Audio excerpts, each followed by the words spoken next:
Oh, my. It is. Seriously. This is good, what's happening in Russia right now.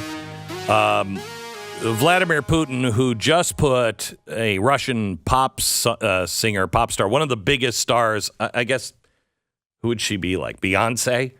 One of the biggest stars, all kinds of awards from Putin even.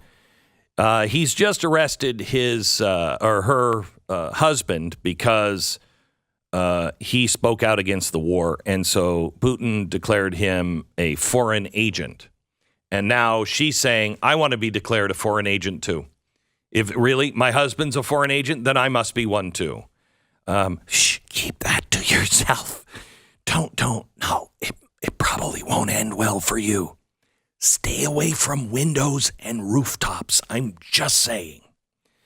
Last night, in a very unusual and still unexplained move, Vladimir Putin was 2 hours late for his speech. He is always on time.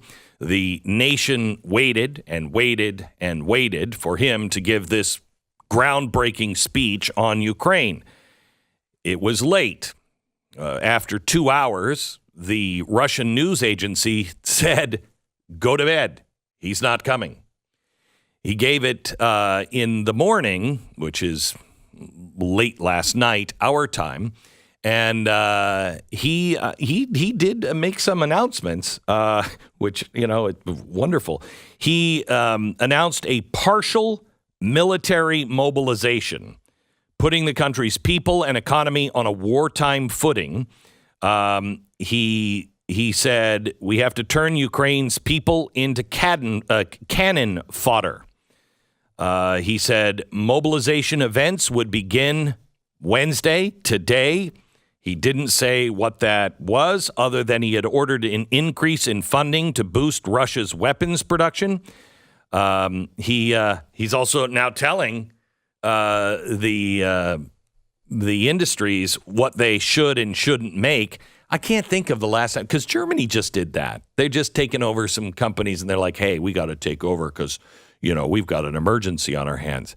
When was the last time Germany and Russia were telling their companies what to make?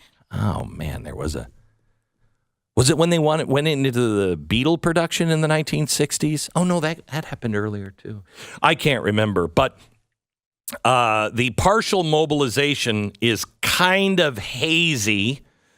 He wants citizens to contribute more to the war effort, but they haven't declared war. This is a special military operation. He said, I reiterate, we are talking about partial mobilization. That is, only citizens who are currently in the reserves will be subject to conscription, and above all, those who served in armed forces have a certain military specialty and relevant experience.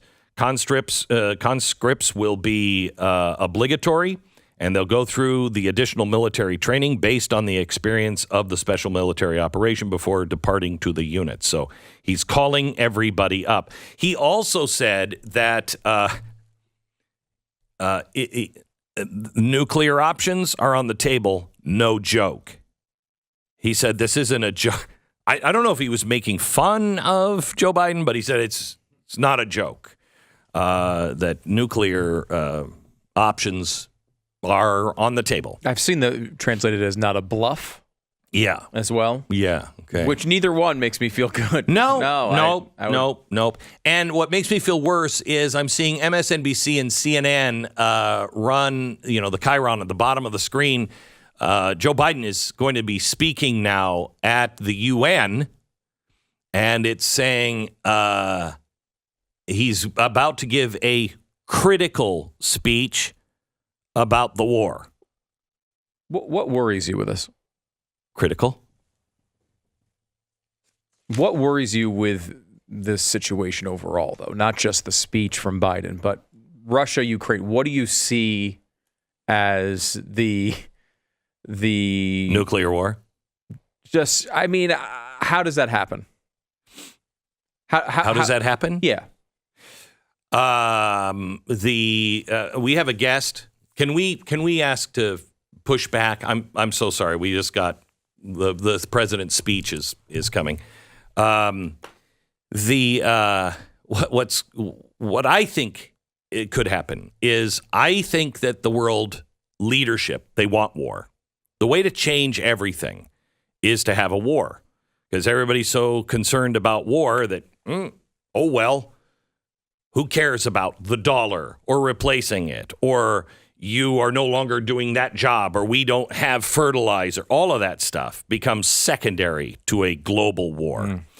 Putin knows this. The Western leadership clearly knows this. I fear that Putin could do something that would be provocative, and we will jump in and escalate. And before you know it, we're in nuclear war. If you believe there is such a thing as a surplus population, if you want to reset the entire world, remember, who's Putin's brain? Who's Putin's brain? Putin's brain is Alexander Dugin. Alexander Dugin is the guy who came up with this whole thing in Ukraine. And his plan ends with literally, in his words, the literal biblical Armageddon. That we must completely destroy all of technology and all of the old world, if you will, the one we're currently living in, so the world can be reset. He makes Klaus Schwab seem like my best friend. That's who designed this. So what you might think could never happen could very well happen. Because remember, the things we're talking about in the news today, much of it I told you would happen. And even I thought to myself, can it? That can't happen. Really? And look at the world we're living in.